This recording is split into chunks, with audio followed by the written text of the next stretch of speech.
শুভ সন্ধ্যা বন্ধুরা, আশা করি সবাই ভালো আছেন।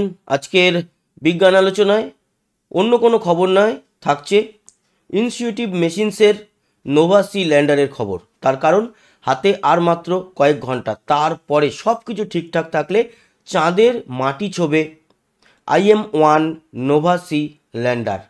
যৌথ উদ্যোগে নাসার সঙ্গে কাজ করছে ইনস্টিটিউটিভ মেশিনস বলে একটি কোম্পানি। 52 বছর বাদে আমেরিকা আবার চাঁদে কোনো মহাকাশযান নামাতে চলেছে, যদিও এটা মনুষ্যবিহীন। এর আগে পৃথিবীর সঙ্গে যে 4টি সেলফি তুলেছিল রকেট থেকে রিলিজ হওয়ার পর এই স্পেসক্রাফটটি, সেই 4টে ছবি আপনারা দেখেছেন। তবে এবার চাঁদের সঙ্গে অসাধারণ সেলফি তুলতে সক্ষম হয়েছে। সক্ষম কেন, সেই সক্ষমতা তার মধ্যে তো অবশ্যই রয়েছে। আর বিনা দ্বিধায় বলতে পারি, অন্যান্য যে মহাকাশ যানগুলো এর আগে আমরা দেখেছি, যেমন স্লিম, আমাদের চন্দ্রযান 3, তাদের থেকে এই যে ছবির রেজুলেশন বা কোয়ালিটি অনেক বেটার। মহাকাশ গবেষণায় মিথ্যা কথা বলে তো লাভ নেই, ছবি রেজুলেশন দেখেই বোঝা যাচ্ছে হ্যাঁ চন্দ্রযানের থেকেও কোয়ালিটি বেটার। পারফরমেন্স এখন কতটা ল্যান্ডার করতে পারে সেটা পরবর্তী ব্যাপার, তবে ক্যামেরাটা নিশ্চয়ই বেটার চুজ করা হয়েছে এই মিশনের জন্য। প্রথমে আসবো যে ছবিটি, সেটি চাঁদের সঙ্গে সেলফি। এটি তুলেছে চাঁদের কক্ষপথে। আপনারা জানেন গতকালকেই প্রবেশ করেছে, রাত্রির 1:30টার সময় আপডেট দিয়েছিলাম, আর পরেই এই ছবিটি তুলেছে এবং ইনস্টিটিউটিভ মেশিনসের তরফ থেকে এটিকে পোস্ট করা হয়েছে। এবং দেখতেই পাচ্ছেন এখানে আমেরিকার এবং নাসারও লোগো রয়েছে। তার কারণ এই যে মিশনটি, তার খরচাপাতি নাসা কিন্তু বেয়ার করেছে ইনস্টিটিউটিভ কোম্পানি, যেটা ইনস্টিটিউটিভ মেশিনস, তাদের সঙ্গে। এবং এখানে দেখতে পাচ্ছেন চাঁদকে দেখা যাচ্ছে হালকা আউট অফ ফোকাস। এছাড়া এর যে বডি সেটা দেখা যাচ্ছে যেরকম এর আগের ছবিতে দেখা গিয়েছিল, মানে এর আগে যখন পৃথিবীর সঙ্গে ছবি তুলেছিল এই ল্যান্ডারটি, তখন যেরকম দেখা গিয়েছিল সেরকমই দেখা যাচ্ছে এবং চাঁদকে বেশ ভালোই লাগছে।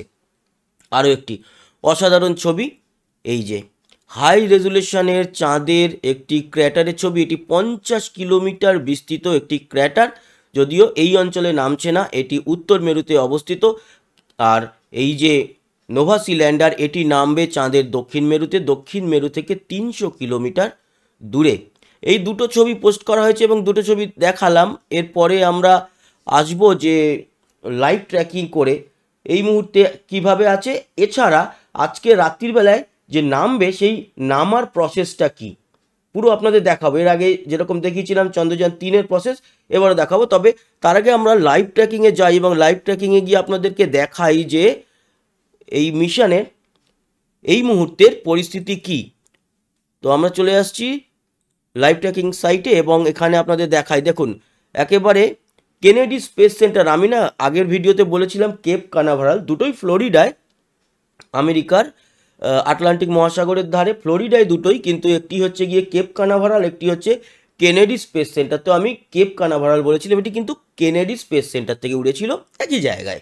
খুব একটা তার জন্য যে বিরাট কিছু চেঞ্জ সেরকম নয়, নামটা একটু ভুল বলা হয়েছিল। যাই হোক, কেনেডি স্পেস সেন্টার থেকে ফেব্রুয়ারি মাসের 15 তারিখে লঞ্চ হয়েছিল এবং তারপর পৃথিবীর কক্ষপথ থেকে সে পাড়ি দেয়, কক্ষপথে ঘুরে, এবং 16 তারিখে পাড়ি দেওয়ার পর অবশেষে এই যে দীর্ঘ 3,84,000 কিলোমিটার, তা পৌঁছায় গতকাল রাত্রির বেলায় মাঝরাত নাগাদ, এবং আপনাদেরকে আমরা আপডেট দিই। আর এই মুহূর্তে সে 100 কিলোমিটার কক্ষপথ, যেটা চাঁদের একেবারে নিম্ন নয়, মানে চাঁদের একটা সার্কুলার কক্ষপথ 100 কিলোমিটার, সেই কক্ষপথে ঘুরছে এবং নামবে।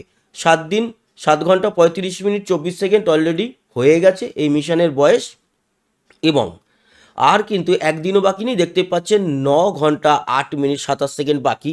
আমরা একটা জিনিস যেটা আপডেট দেবো, গতকালকে বা তার আগে আমরা বলেছিলাম 4:29 মিনিটে নামছে ভারতীয় সময়, কিন্তু আমরা যেটা দেখতে পাচ্ছি 4:29 নয়, নামছে 4টে নাগাদ, একেবারে ভারতীয় সময় 4টে, আর বাংলাদেশের সময় অনুযায়ী 4:30।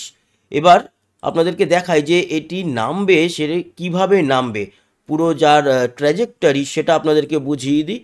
তো এই হচ্ছে গিয়ে বলা হয়েছে এবং আপনারা দেখতে পাচ্ছেন, দেখুন এই যে 4:30, ওকে, মানে এটা 16:30, মানে বিকাল 4:30, এটা CST মানে সেন্ট্রাল স্ট্যান্ডার্ড টাইম অনুযায়ী CST। তো সেটা IST মানে ইন্ডিয়ান স্ট্যান্ডার্ড টাইমে হবে ভোর 4টে, 11.5 ঘন্টা আমরা এগিয়ে আছি। আর এর যখন নামবে তখন আমেরিকাতে থাকবে 22 তারিখ, আমাদের এখানে অবভিয়াসলি আজকে রাত্রি 12টার পরে 23 তারিখ, আর আমরা কিন্তু রাত্রিবেলা 2:30টায় লাইভ আনছি আপনাদেরকে, সেটা আগে থেকেই জানিয়েছি এবং শিডিউল করা আছে, আপনারা দেখেওছেন। যাই হোক, 3:17 মানে বিকাল 3:17 ওদের ওখানকার টাইম অনুযায়ী সেটি কিন্তু প্রবেশ করে যাবে একেবারে খুব নিকটস্থ যে কক্ষপথ 30 কিলোমিটার উচ্চতা, এবং তারপর সেটি ধাপে ধাপে টাইম অনুযায়ী এগোতে এগোতে যখন 4:29 বিকাল, মানে আমাদের এখানকার টাইম অনুযায়ী বলছি না, সিএসটি টাইম অনুযায়ী 4:29 নাগাদ সে সরাসরি কিন্তু একদম ভার্টিক্যালি নেমে আসবে এবং 4:30-এ সে ল্যান্ড করবে। তার মানে আমাদের এখানকার ভোর 4টে নাগাদ সে ল্যান্ড করবে, বাংলাদেশের ভোর 4:30-এ। এই হচ্ছে ট্র্যাজেক্টরি, এইভাবে পুরো আসবে। এখানে কিন্তু সে হরিজেন্টালি আসবে, যেরকম আমাদের ল্যান্ডার বিক্রম এসেছিল, আর তারপরে ভার্টিক্যাল। তার মানে অনেকটা সিস্টেম যেটা দেখতে পাচ্ছি, সেই নামার সিস্টেমটা এক। আর আপনারা তো জানেনই আজকে রাত্রির বেলায় আমরা আসবো, অনেকেই আমাদের সঙ্গে বলেছেন যে হ্যাঁ থাকবো। আমরা বলেছিলাম যে প্রথম বলেছিলাম 70-80 জন, টাইমটা খুব বাজে, ভোরবেলায় 4টে 4:30 নামা, সেটা আমাদের ভারতীয়দের কাছে যারা বাংলাদেশি তাদের কাছেও একটা অড টাইম। তো আমি বলেছিলাম যদি কিছু মানুষ অন্তত থাকেন, 70-80 জন, মিনিমাম 100 জন যদি থাকেন, তাহলে আমরা লাইভে আসবো বলে কমেন্টস করতে বলেছিলাম। তো এত মানুষ কমেন্টস করেছেন যে সত্যি আনন্দিত। তো এই ছিল হচ্ছে গিয়ে মূলত আলোচনা। এছাড়া মহাকাশ গবেষণামূলক আরও খবরাখবর তো আপনাদের জন্য থাকবে এবং এই বিষয় নিয়ে আলোচনা থাকবে। তো পুরো বিষয়টার আপনাদেরকে দেখিয়ে দিলাম। আর যে ছবি দুটি, সেই ছবি দুটি আরও একবার আপনাদেরকে দেখিয়ে দিয়ে এই ভিডিওটা শেষ করব। এই দুটি ছবি আমাদের হাতে এসছে, একেবারে লেটেস্ট ছবি, যেটা হচ্ছে গিয়ে এই ইনস্টিটিউটিভ মেশিনসের যে নোভাসি ল্যান্ডার, তার ক্যামেরায় তোলার ফলে কি হয়েছে, তার বডি ক্যামেরায় তোলা, এবং এই ক্যামেরাও কিন্তু তখন কাজে লাগবে যে সময় ল্যান্ড করবে। চাঁদে যে নেমে আসছে এই ক্যামেরা থেকেই ধরা পড়বে, এবং তার সাথে ধরা পড়েছে চাঁদ, বলা যেতে পারে চাঁদের সঙ্গে অসাধারণ সেলফি। আর চাঁদের মাটির হাই রেজুলেশন একটা ছবি আপনারা দেখতে পাচ্ছেন। চাঁদের মাটির এমনই রং, সেখানে কোনো রঙিন কিছু নেই বলে সবসময় ব্ল্যাক অ্যান্ড হোয়াইটই থাকে, কিন্তু কালার ক্যামেরাতেই তোলা হয়েছে। যেহেতু দেখুন চাঁদ ব্ল্যাক অ্যান্ড হোয়াইট লাগলেও এর বডিতে যে কালারগুলো রয়েছে খুব সুন্দরভাবেই ধরা পড়েছে। তার মানে একটা যে মিথ আছে না, যে চাঁদের মাটি বা চাঁদের ছবি তুললে কেন সবসময় ব্ল্যাক অ্যান্ড হোয়াইট হয়, আসলে চাঁদের মাটির কালারটাই এমন যে তাতে কোনো রং নেই, রংটাই ওরকম যেরকম ব্ল্যাক অ্যান্ড হোয়াইট মনে হয়।